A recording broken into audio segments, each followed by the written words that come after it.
very interesting today to have a little look at what the Western reaction to the Russian-African summit is. Many news outlets are saying, there's been a low turnout and, only 17 leaders came from African countries. They've ignored the fact that delegates were sent. They've ignored the fact that there are a number of pretty intense conflicts going on in Africa at the moment. They've kind of ignored all of that.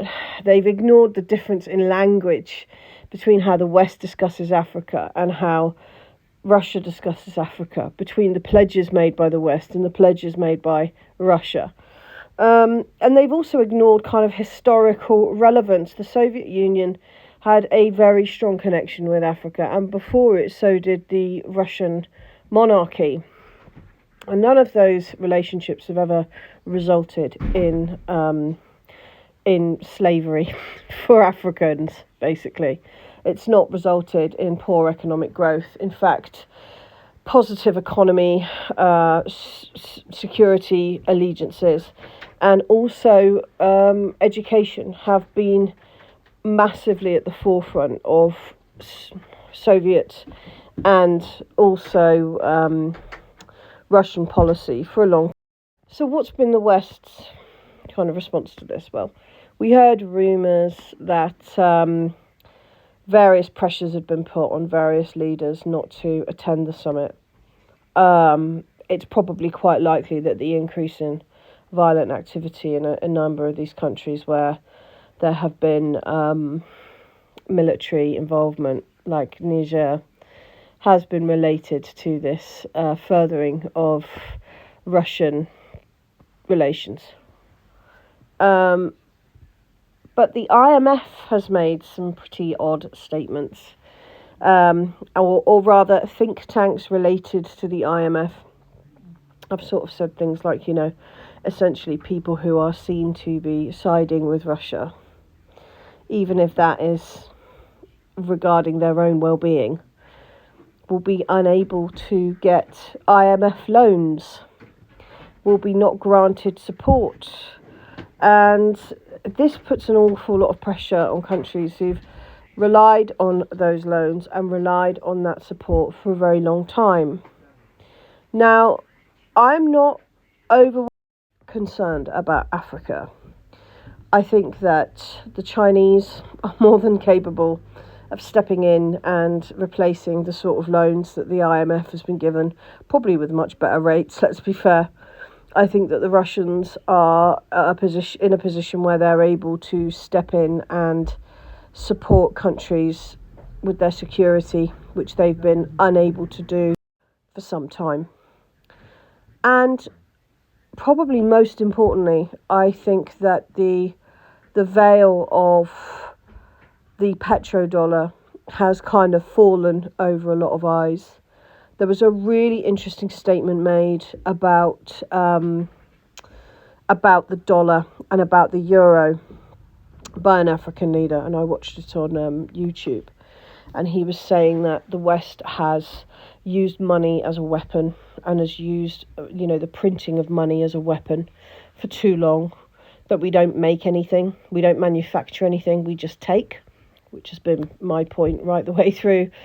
And that cannot be the way the world runs anymore, that we need a new financial framework for trade. And I absolutely agree. And I agree not just for Africa, but also for us. I do not believe that the way that the fiscal system is managed at the moment is helpful or beneficial to us. And I think this endless funneling of money into Ukraine, when nurses are being told that they can't get a reasonable pay rise, is evident of that complete irony that seems to have come from the financial system at the moment.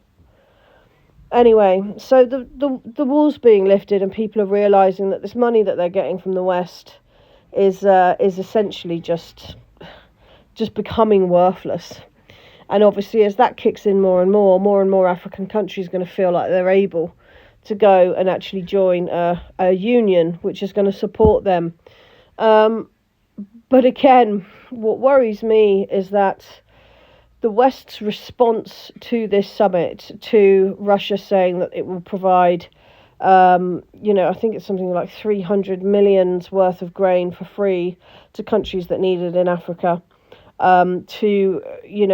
Russia saying we want to have positive security, trade, education routes with Africa, and bringing in historical recollections of times when that's been the case to alleviate any concern that this is about some sort of new control, or that this is some sort of issue that's new and is going to cause challenge.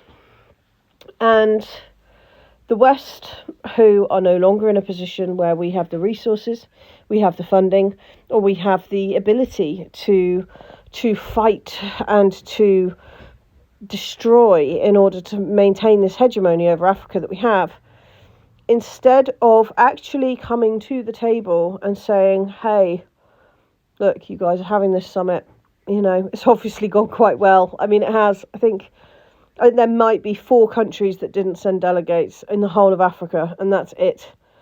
That's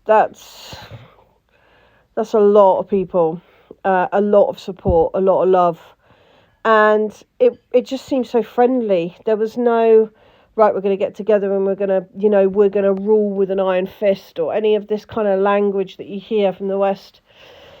And instead of kind of approaching that diplomatically and saying, hey, maybe it was beautiful to see pictures of your summit, we want to keep Africa as strong and positive trade partner in the future.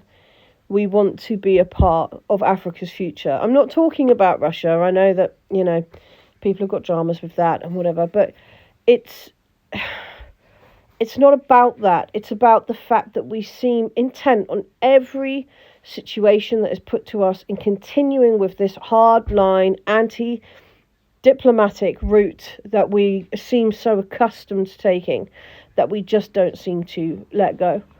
So rather than saying, hey, we want to be a part of this, we want to be a part of Africa's future, instead we're saying, if you side with Russia, we're going to cut you off. We're going to cut off your aid. We're going to cut off, we're going to sanction Africa. We're going to stop you from being able to apply for IMF loans. This isn't necessarily going to hurt Africa because, as I said, I think that the Chinese are more than adequate and more than happy to step in.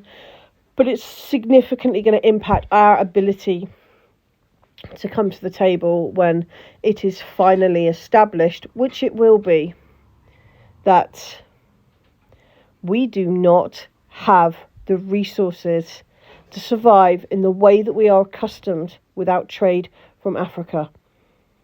I mean, we don't have the resources to live in the way we're accustomed to survive without resources from Russia either, but from Africa too. Like, how far are we going to go down into this gutter before we realise we're in one and pull ourselves out?